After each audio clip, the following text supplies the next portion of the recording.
Բարև ձեզ, Ստեփան Գրիգորյան YouTube-յան ալիքի մասնակիցներ, ողջունում եմ ձեզ բոլորիդ, այսօր մայիսի 23-ն է, մենք շարունակում ենք մեր աշխատանք, այսօր էլ մենք կանդրադառնանք երկու թեմաների, Ռուսաստանի քաղաքականությունը Հայաստանի նկատմամբ ինչ են մեզանից ուզում, քանի որ երեկ ու այսօր իրոք ուժեղացավ սանկցիոն քաղաքականությունը մեր ապրանքների դեմ ուղված, փակվում են ռուսական շուկաները մեր առջև, որն է նպատակը, և երկրորդը շարունակում է քաղաքական ճնշումը Հայաստանի վրա, երեկ ելույթներ ունեցան Օվերչուկը փոխվարշապետը, Վալոդինը պետդումայի նախագահան, նորից ելույթներ ունեցան, նոր մեսիջներ ուղարկեցին, որն է նպատակը Ռուսաստանի, պարզ է, մենք հասկանում ենք, ուզում են ազդել ընտրարշավի վրա, ազդել ընտրությունների արդյունքների վրա, որոնք պետք է անցնեն հունիսի 7-ին, բայց բացի դրանից ինչ կարճաժամկետ հարցեր իրանք ուզում են լուծել։ Ես կասկած չունեմ այս նոր ալիքը մեր դեմ ճնշման քաղաքական սանկցիաների կապված է նրա հետ, որ ամսի 28-ին 29-ին մայիսի այս ամսվա պետք է անցնի ԵԱՏՄ-ի գագաթնաժողով։ Իմ կարծիքով ամեն ինչ արվում է բերման ենթարկելու Նիկոլ Փաշինյանին այդ գագաթնաժողով, որ այնտեղ ստիպեն իրան, որ ինքը հրաժարվի եվրոինտեգրացիայի ճանապարհից։ Հակառակ դեպքում կսկսեն հանել Հայաստանը ԵԱՏՄ-ից։ Ինչ պետք է մենք անենք։ Այդ դրա մասին այսօր անպայման կխոսենք։ Ու երկրորդ մասը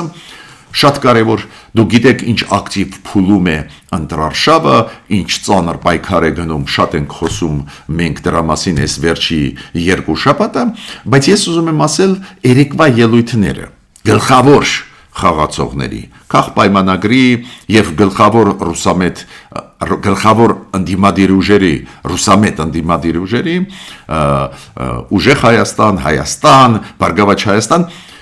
այդ իրենց ելույթները ինձ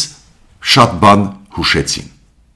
Գլխավոր նպատակները այդ ուժերի այս ընտրարշավում ու ինչ տակտիկական հիմա քայլեր օգտագործվում են այդ պայքարի ժամանակ։ Օրինակ, ինձ դարձավ պարզ,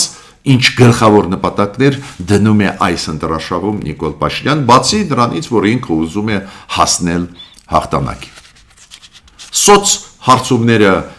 արվում են, սոց հարցումների նկատմամբ դուք գիտեք, ես ունեմ շատ բացասական դիրքորոշում, չեմ հավատում գրեթե ոչ ոքի, բայց ցանկացած դեպքում սոց հարցումները, որոնք վերջի 2-3-4 օրը անցկացվել են, ինչ որ թվեր տալիս են, դրա մասին էլ մենք կխոսենք։ Ուրեմն, սկսում ենք մեր աշխատանքը, Միջև մեր աշխատանքի սկիզբը ուզում եմ խնդրել ձեզ բաժանորդագրվել, կիսվել, լայքել եւ աջակցել մեր YouTube-յան ալիքին։ Մեր աշխատանքը անչափ կարևոր է, դուք տեսնում եք ինչքան կարևոր է մեր աշխատանքը եւ Սփյուռքայության համար եւ Հայաստանի Հանրապետության քաղաքացիների համար։ Ես միջև գլխավոր թեմաներին անցնելը ուզում եմ մի լավ լուր ձեզ տալ կապված ամերիկյան հնարավոր ատոմակայանի կառուցման հետ Հայաստանում։ Դուք գիտեք, Հայաստանի կառավարությունը վերջնական որոշում չէ ընդունել, բայց Հայաստանի կառավարությունը ասել է, որ ամերիկյան տարբերակը ուսումնասիրվում է։ Այդպես կոչված մոդուլային ատոմակայան կառուցել Հայաստանում։ Ու դա շատ լավ լուր է, որ ոչ միայն քննարկվում է հնարավորություն Հայաստանի եւ Միացյալ Նահանգների միջև աշխատել ատոմային էներգետիկայի ոլորտում, նաեւ եկավ պաշտոնական պատվիրակություն Միացյալ Նահանգներից, որը տեղում վերջի 3 օրը աշխատում էր Հայաստանի փորձագետների հետ, տեղում եղել է ատոմակայանում տարածքում, մեր ատոմակայան տարածքում, ուսումնասիրել է եւ քննարկել է մեկ հարց. Ինչ տիպի մոդուլային ատոմակայան կարող է օպտիմալը ու լավագույնը լինի Հայաստանի համար, որ տեխնոլոգիաներով կառուցված։ Անչափ կարևոր դրական լուր է, դա նշանակում է, որ ոչ միայն քննարկվում է Ամերիկայի հետ այդ հնարավորությունը կառուցել Հայաստանում ատոմակայան, բայց կառավարությունը անցավ կոնկրետ քայլերի, եւ ամերիկյան կառավարությունը, եւ Հայաստանի մասնագետները այդ ոլորտի Միացյալ Նահանգների եկան։ Լավ լուր է, այդ լավ լուրից սկսեմ։ Հիմա խնդիրների մասին, զարգացումների մասին։ Ուրեմն Ռուսաստանի երկու պետական մարմիններ, որոնք կարող են փակել ճանապարհը մեր ապրանքների դեպի ռուսական շուկա։ Այդ Ռոսպոտրեբնadzorը ինքը ամբողջությամբ փակեց շուկան Ռուսաստանի մեր ջերմուկ ջրի համար, մեր ջերմուկ հանկային ջրի համար ամբողջությամբ փակեց։ Այդ Ռոսպոտրեբնadzorը այսօր առավոտ շուտ հայտարարեց, որ մի շարք հայկական գինու եւ կոնյակի գործարանների ապրանքների համար փակվեց ռուսական շուկա։ Ու բավական մեծ թվով այնտեղ գործարաններ են թվարկված։ Ռոսսելխոզնadzorը այդ ինստիտուտը ռուսական սկսեց փակել մեր ապրանքների համար ռուսական շուկան, հիշում եք ծաղիկների հետ կապված, մեր ծաղիկները չեն կարող հիմա մտնել ռուսական շուկան, հիմա Ռոսսելխոզնadzorը նաև զգուշացրեց, որ շուկաներ կփակվեն մոտ ժամանակներս մեր բանջարեղենի եւ մրգերի համար։ Ինչ եմ ուզում ասել։ Պարզ է դա քաղաքական որոշումներ են, քաղաքական ճնշում է այս առևտրի ոլորտի միջոցով, ճնշում է մեր կառավարության վրա, մեր քաղաքական դաշտի վրա, մեր հասարակության վրա, որ ընտրությունների օրը հունիսի 7-ին, որ մեր ժողովուրդը քվեարկի յոքուտ ռուսամետ ուժերի։ Կոպիտ ասած, Ռուսաստանը ուզում է ցույց տալ, որ դժգոհ է այս Հայաստանի կառավարության վարած քաղաքականությունից։ Հիմա ես ասեցի այդ սանկցիոն քաղաքականությունը, որը կիրառվում է Հայաստանի դեմ ճնշում գործադրելու, հիմա քաղաքական ճնշումը, որը զուգահեռ գնում է, պատմել ենք, խոսացել ենք Պուտինի հայտարարություններից սկսած ավարտված փող արտգործնախարարներով Ռուսաստանի, բայց շարունակվում է։ Երեք ելույթներ ունեցան Ալեքսեյ Օվերչուկը, փոխվարչապետը Ռուսաստանի, եւ պարոն Վոլոդինը, Պետդումայի նախագահ։ Իրանք բազմիցս խոսել են, բայց հիմա նոր երանգներ կան իրանց ասելու մեջ, դրա մասին անպայման պետք է խոսենք։ Օրինակ, Օվերչուկը ինչ է ասում։ Ոչ ոք չի ուզում, որ Հայաստանը դուրս գա ԵԱՏՄ-ից։ Ու ինքը ասում է շատ հետաքրքիր է, որ ոչ մենք ենք ուզում, որ Հայաստան դուրս գա ԵԱՏՄ-ից, ոչ էլ Հայաստանն է ուզում։ Բայց քանի որ Հայաստանը ընդունեց օրենք դեպի Եվրոմիության գնալու ճանապարհ, օրենքով ֆիքսված է, որ Հայաստանը պետք է գնա Եվրոմիություն եւ անդամակցի, դա քաղաքական որոշում է, ուզում եմ հիշեցնել, ու ես ողջունում եմ այդ որոշումը մեծամասնության մեր ազգային ժողովի քաղաքապայմանագրի, որ Հայաստանը գնում է դեպի Եվրոմիություն ինտեգրացիա, բայց դա քաղաքական որոշում է, կոնկրետ Հայաստանը ոչ մի դել քայլ չի արել, որ մենք սկսենք անդամակցության ճանապարհով գնալ, ու Հայաստանի բացատրությունը դա է, երբ որ ժամանակը գա նոր կխոսենք։ Հիմա ոչ մենք ուզում ենք դուրս գալ, ոչ էլ պլաններ ունենք մոտ ժամանակներս ինչ որ բան փոխել։ Բայց Ռուսաստանը ու Ավերչուկի բերանով ասում է. «Հա, դուք էլ չեք ուզում դուրս գալ ՀԻԱՏՄ-ից, մենք էլ չենք ուզում, որ դուք դուրս գաք ՀԻԱՏՄ-ից, բայց քանի որ դուք այդ օրենքը ընդունեցինք, ճիշտ կլինի, որ դուք հիմա կողմնորոշվեք, ոչ թե հետոյի թողնեք։ Ինչքան կարելի է շուտ դուք պետք է կողմնորոշվեք»։ Ավելին ինքը ասեց, որ Հայաստանը օգտվում է արտոնություններից ԵԱՏՄ-ի շրջանակներում։ Օրինակ, ստանում է ավելի ցածր գնով գազը, այլ էներգակիր բաները, ստանում է էներգակիրները, ուրեմն արտոնությունից դուք օգտվում եք ու ուզում եք ժամանակ շահել, չէ, ասեք դուք որտեղ եք, Եվրոմիություն թե Հայաստան։ Շուտ կողմնորոշվեք։ Ու ինքը ասում է ԵԱՏՄ-ի պետություններն էլ ոչ միայն Ռուսաստանը շուկան ձեր առջև բացել են։ Ակնարկ է, որ այդ շուկաները Ղազախստանի, Բելարուսի, Ղրղստանի նաև կփակվեն մեր առջև։ Բացի դրանից, ինչ է ասում Օվերչուկը։ Այդ նոր մասն է ու գլխավոր մասն է իր ելույթի։ Ինքը ասում է, այդ որ Նիկոլ Փաշինյանը հրաժարվեց մասնակցելու ԵԱՏՄ-ի նիստին, որը պետք է անցնի ամսի 28-ի 29-ի մայիսի Աստադաքաղաքում, ուղղակի ինչքան մնաց, մի շաբաթ մնաց։ Այս մի շաբաթվա հետոից հետո, որ պետք է լինի գագաթնաժողով, որ չի գնում Նիկոլ Փաշինյանը, դա խոսում է իր կողմնորոշման մասին։ Դա առաջնահերթությունների մասին է խոսում Հայաստանի։ Զարմանալի բան է դա, ես համաձայն չեմ այդ գնահատականի հետ, որ Օվերչուկը ասում է, դա նշանակում է, որ էս է առաջնահերթությունը Հայաստանի, չգնալ ԵԱՏՄ, գնալ Եվրոմիություն։ Մինչդեռ մենք գիտենք գնում է ընտրարշավը հենց ակտիվ գնում է Հայաստանում, պարզ է իշխանությունները ուզում են վերընտրվել, պետք է դրանով զբաղվեն։ Բայց ինքը այնուամենայնիվ կոպիտ ասած ժողովրդի լեզվով գործ է կառում Նիկոլ Փաշինյանի վրա։ Ասում է, չէ, այդ որ դուք չեք գալիս Նիկոլ Փաշինյան, դա նշանակում է, որ դուք ազդարարում եք, մեսիջ եք ուղարկում, որ ձեզ ԵԱՏՄ-ն կարևոր չի։ Ու մյուս նոր միտքը, որ ասեց Օվերչուկը։ Ասում է, Ռուսաստանը չի կարող անուշադրության մատնել այն փաստը, որ Հայաստանը գնում է դեպի եվրոինտեգրացիա, որ ձգտում է դառնալ Եվրոմիության անդամ։ Ինչու։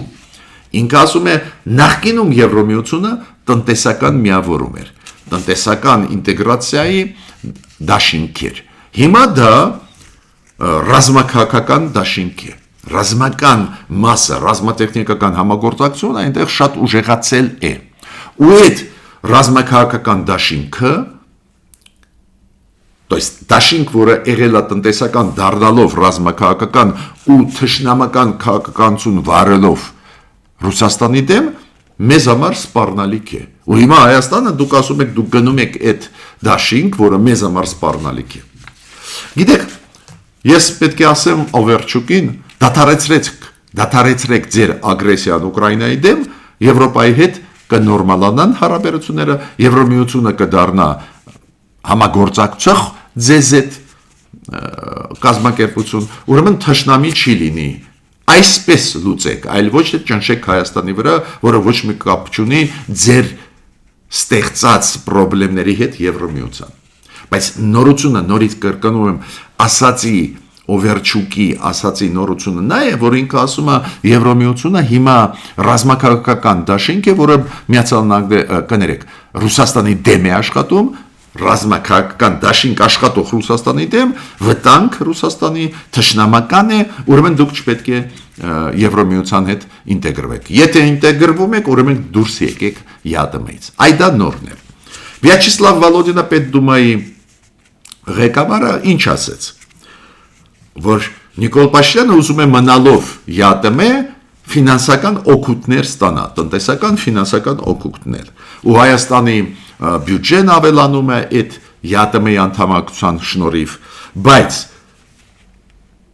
Փաշինյանը որոշում ընդունեց Եվրոմիություն գնալը։ Կոպիտ ասած ինքը ուզում է մեզ օգտագործել, բայց մյուս կողմից գնալ դեպի եվրոինտեգրացիա։ Այդ իրենց մեկնաբանությունն է, ես այդ մեկնաբանություններից համաձայն չեմ, Նիկոլ Փաշինյանը չի թաքցնում, որ ուզում է աշխատել Ռուսաստանի հետ, չի թաքցնում, որ գնում է եվրոինտեգրացիայի ճանապարհով, ու այդ երկար ճանապարհը այսօրվա խնդիրը չի, ինչու դնում է կոշտ այդ ԵԱՏՄ-ի անդամակցության խնդիրը, բայց նույնիսկ որոշում ընդունելով գնալ դեպի եվրոինտեգրացիա, Նիկոլ Փաշինյանը չի թաքցնում, որ ուզում է աշխատել Ռուսաստանի հետ։ Ուրեմն այս քաղաքական ճնշումը նպատակ ուղղակի ունի մեկ. ստիպել Հայաստանին հրաժարվել բազմավեկտոր քաղաքականությունից, ստիպել Հայաստանին նորից մտնել Ռուսաստանի տակ։ Ու Ռուսաստանի համար որն է շոկը։ Միջև պատերազմ 2020 թվի 1000 անգամ Ռուսաստանը ասում էր «Ակուդա вы денетесь»։ Առանց մեզ ոչ մի բան ձեզ մոտ չի ստացվի։ Դուք հիշում եք դա։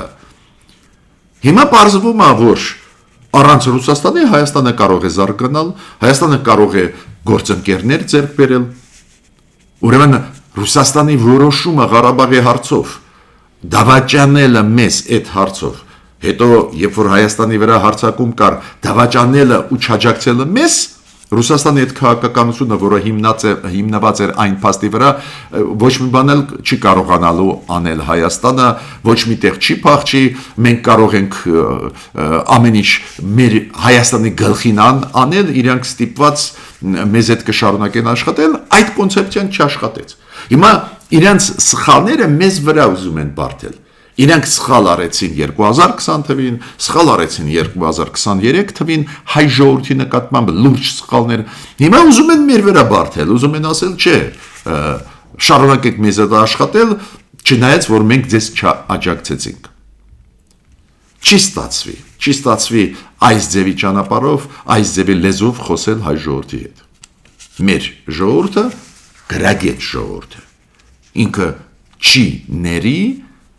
Պուտինի կողմից դավաճանական քաղաքականությունը։ Հիմա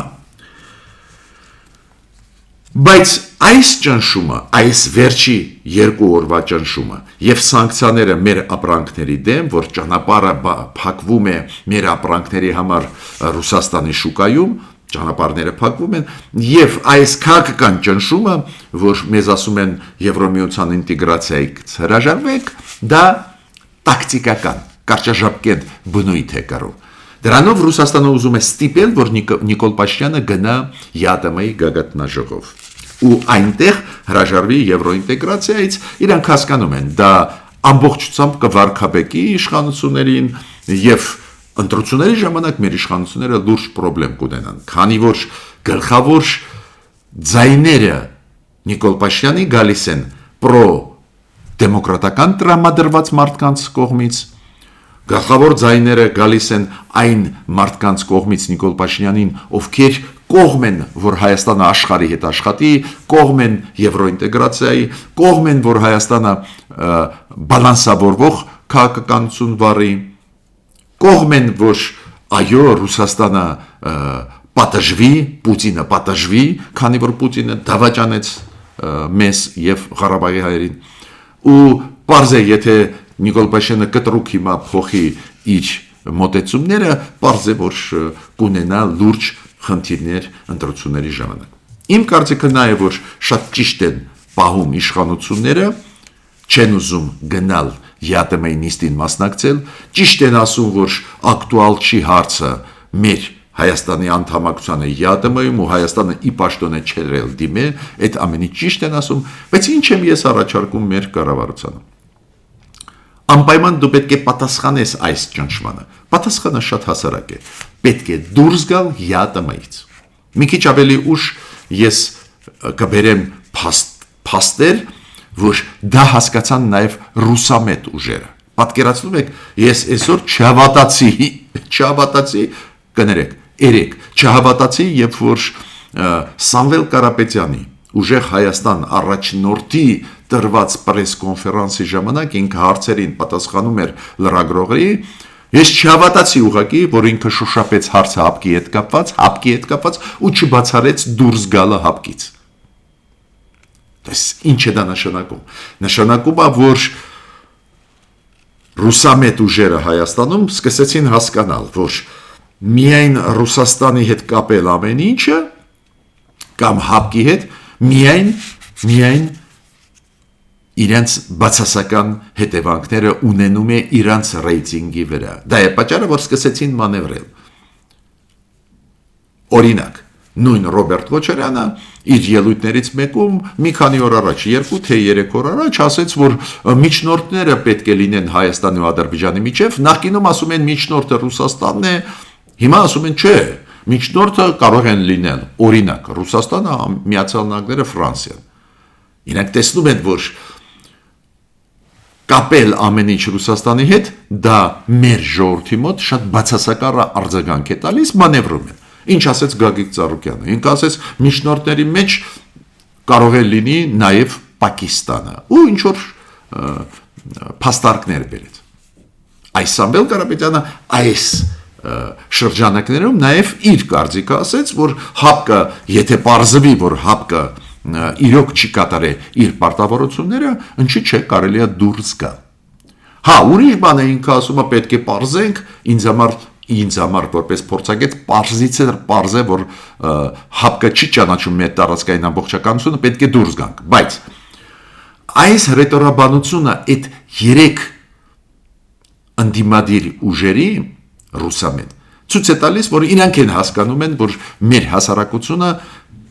պուտինյան քաղաքականության նկատմամբ շատ բացասական է։ Իրանք էլ սկսում են մանևրել իրանք ծրագրային դրույթները մի քիչ փոխել, այլ ոչ թե կապել ամեն ինչ Ռուսաստանի հետ ու պարտվել ընտրությունների ժամանակ։ Բայց ես Նիկոլ Փաշինյանին ուզում եմ ասել մեկ բան վարչապետին իմ մեսիջը այսօրվա, որ միք կորցնի ձեր առավելությունը, միք տա այդ առավելությունը ուրիշներին։ Հենց դուրս եկեք հիմա ՀԱՊԿ-ից։ ՀԱՊԿ-ի սարեցումը ճիշտ էր, մենք ողջունել ենք, բայց ժամանակը եկավ ՀԱՊԿ-ից դուրս գալ, որ բոլորը հասկանալ, որ հետ ֆրացնել անիվը անհնար է։ Հիմա Ռուսաստանը ինչի է ճնշում։ Ռուսաստանը մտածում է, որ կարող է կստիպի Նիկոլ Փաշինյանին հետ կանգնել եվրոինտեգրացիայից։ Եվրոմիություն մտնելու այդ քաղաքական որոշումից։ Դա շուտ չի լինի, դա կարող է 10 տարի տևի, 15 տարի այդ ճանապարհը ծանր, բայց այս մտադրությունից ինչու Ռուսաստանը մտածում է, որ կարող է հետ կանգնացնել, քանի որ մենք ՀԱՊԿ-ից դուրս չենք եկել։ Ու ավելին ՀԱՊԿ-ից դուրս գալը ել ավելի կակտիվացնի այն մարդկանց դիրքերը Հայաստանում, ովքեր ի օգուտ գործող իշխանությանը կքվեարկեն հունիսի 7-ին։ Հիմա նաև ուզում եմ ասել իմ կարծիքը կապված Նիկոլ Փաշինյանի գլխավոր նպատակների այս փուլում ու ընտրությունների հետ կապված։ Այո, ցանկացած քաղաքական ուժ ընտրությունների ժամանակ պարզ է ձգտում է մաքսիմալ արդյունքի, նաև այդ թվում հաղթող դուրս գալ, բայց երեկվա ելույթը Նիկոլ Փաշինյանի Երևանում ցույց տվեց ինձ, որ Նիկոլ Փաշինյանը այնուամենայնիվ ուզում է ստանալ սահմանադրական մեծամասնություն։ Դե մեզ մոտ գիտեք, դա 60%-ից է սկսվում։ Սահմանադրական մեծամասնություն ուզում է ստանալ Նիկոլ Փաշինյանը։ Ես այդպես եմ հասկանում իր ելույթը, ավելին, երբ որ ինքը ասում է, որ մեր ժողովուրդը ամեն ինչ պետք է անի, որ Սամվել Կարապետյանին, Ռոբերտ Քոչարյանին եւ Գագիկ Ծառուկյանի քաղաքական ուժերին ոչ մի բան չտան, քիչ ձայներ տան, որ իրանք նույնիսկ շեմը ընտրությունների շեմը չանցնեն, անցողիկ այդ շեմը չանցնեն, 4%, 8% չանցնեն, ինքը փաստորեն նկատի ունի, որ ինքը պետք է ստանա սահմանադրական մեծամասնություն, որ իրանք չանցնեն, քանի որ առանց սահմանադրական մեծամասնության, առանց 60-65%-ի Նիկոլ Փաշինյանի այդ մյուս ուժերը պարզ է ձայներ կստանան։ Բայց եթե Նիկոլ Փաշինյանը ստանում է 60%-ից ավել, պարզ է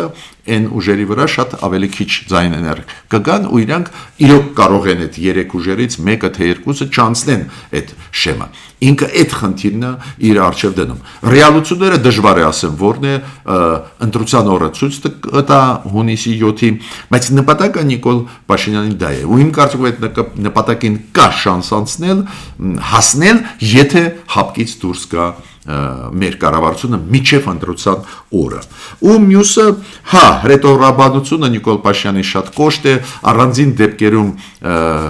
շատ անցնում է չափը, օրինակ Ծառուկյանին ինքը ասում է Ծառուկյան Գագո, Սամվել Կարապետյանին դիմում է որպես կալուգացի, օլիգարխ Ռոբերտ Քոչարյանին ասում է Ռոբ, ռետորաբանությունը բարապաշարը պարզ է ստեղ նյուանսներ կան, բայց մյուս կողմից ես չէի ասի, որ այն մյուսները իր նկատմամբ ասենք մեղմ ձևակերպումներ օգտագործում են։ Բայց ստեղից այս հայտարարությունից ես հասկացա, որ Նիկոլ Փաշինյանի նպատակը իրոք ոչ միայն մեծամասնություն ունենալը, կոպիտ ասած, որ կարողանա ինքը միայնակ կառավարի ձևավորի կառավարությունը։ Պարզ է, Նիկոլ Փաշինյանը պետք է ունենա 50% գումարած, չէ, որ միանձնյա ձևավորի կառավարությունը առանց դաշինքների ազգային ժողովում, բայց ինքը չէ, ինքը դնում է խնդիր ոչ միայն մեծամասնություն սովորական ունենալ հասարակ, այլ սահմանադրական մեծամասնություն։ Ինչ զարգացումներ կլինեն կնայենք, բայց մի քանի խոսք ուղղակի ուզում եմ ասել սոցհարցումների մասին, ինչի մասին իրանք խոսում են։ Սոցհարցումների նկատմամբ էտել այս ձևի փուլերում ես անկեղծ ես ասեմ, չեն հավատում, քանի որ շահեր կան, խմբեր կան, որոնք շահագրգռված են, հետո նայած ով է փող տալիս պատվիրում այդ սոցհարցումները, դրանից էլ կախված է արդյունքները, բայց ինչ ընդհանուրը ես տեսա։ Տարբեր սոցհարցումները 3-4 վերջին մի քանի օրվա ես ուսումնասիրեցի։ Նույնիսկ չհավատալով մեկ տենդենս կա։ Իրոք, առաջի տեղը հունիսի 7-ի ընտրություններից հետո առաջի տեղը կզբաղեցնի քախ պայմանագիրը։ Հիմա դա կլինի 28%-ը 35%, բոլոր սոցհարցումները ցույց են տալիս, որ առաջի տեղում կլինի քախ պայմանագիրը։ Ինչը շատ տրամաբանական է, այն ակտիվ քաղաքական process-ը, որը գնում է ընտրարշավը, նաև ցույց է տալիս այդ տենդենսները։ Բայց գլխավորը նա դա չի։ Մենք սպասում էինք, որ Նիկոլ Փաշինյանը առաջի տեղում կլինի։ Գլխավորը նա է, որ երկրորդ տեղ զբաղեցնողը շատ ու շատ ավելի քիչ է հավաքում, այդ տարբեր սոցցանցերում տարբեր թվեր էին, բայց մոտավորապես 2 անգամ ավելի պակաս հավաքում է Սամվել Կարապետյանի Ուժեղ Հայաստան ուժը։ Նու գոնե այսօրվա պայմաններում։ Նիկոլ Փաշինյանի եթե թիվը 30% է, ես նկատեցի Սամվել Կարապետյանի թիվը 15% է։ Այսա այսօրվա այդ բալանսը այդ գլխավոր խաղացողների 10%-ի կարգի Ռոբերտ Քոչարյանի գլխավորած ուժն է հավաքում, Գագիկ Ծառուկյանին 6-7%-ի կարգի, նաև այդ սոցհարցումներում շանս ունի անցնել Արման Թաթոյանի ուժը միասնական թևեր, բայց միտքը ինչու է կայանում իմ ասածը։ Նույնիսկ եթե չենք հավատում այդ սոցհարցումների ամբողջությամբ իրանց տրված ինֆորմացիայի, ակնհայտ է, որ առաջի տեղում կարծես թե այսօրվա պայմաններում Նիկոլ Փաշինյանը, երկրորդ տեղում Սամվել Կարապետյանի գլխավորած Ուժեղ Հայաստան ուժը։ Հիմա ես ավարտեցի իմ այսօրվա ելույթը, բայց նորից ուզում եմ ասել, լուրջ զարգացումներ են գնում, ճնշումը Ռուսաստանից մեծանում է, ուզում են բերման ենթարկել Նիկոլ Փաշինյանին այս ԵԱՏՄ-ի գագաթնաժողով, ուզում են, որ ինքը հրապարակային հրաժարվի եվրոինտեգրացիայից, դրանով իրան թուլացնելու այս ընտրարշավի ժամանակ, այդ ակնհայտ երևում է, այդ ճնշումը կուժեղանա։ Ոնց քանդել այդ ճնշումը, դեմը առնել մեխանիզմներից մեկը, որը ես առաջարկում եմ ուղղակի հայտարարել, որ Հայաստանը սկսվում է process ԵԱՏՄ-ից դուրս գալու։ Կներեք, հապկից դուրս գալու process-ը սկսի։ ԵԱՏՄ-ի հետ կապված, եթե շատ համահանեն այս գագաթնաժողովից հետո, եթե շատ գագաթնաժողովի ժամանակ ԵԱՏՄ-ի հարցը շոշափեն, ճնշեն մեզ, ասեն չէ պետք է ընտրություն կատարել, կարող է նաև ԵԱՏՄ-ի հարցը մենք բարձրացնենք, որ չէինք ուզում, բայց դուք ստիպում եք, բայց հապկից անպայման այս փուլում պետք է հայտարարել, որ մենք սկսում ենք դուրս գալը։ Միայն դա կկանգնացնի Ռուսաստանին, դա կվախացնի Ռուսաստանին։ Շատերը մտածում են, որ Ռուսաստանին մենք հապկում կանք, չէ չկանք, չէ, շատ կարևոր է Ռուսաստանի համար։ Ու հապկի համար հուշկու հարված կլինի Հայաստանի այդ հայտարարությունը, դրանից հետո Ռուսաստանը կդադարեցնի այդ սանկցիոն քաղաքականությունը։ Բայց դա պետք է անել հենց հիմա, այդ մոտ օրերը, 1, 2, 3 օրերը։ Դա է իմ առաջարկը մեր կառավարության։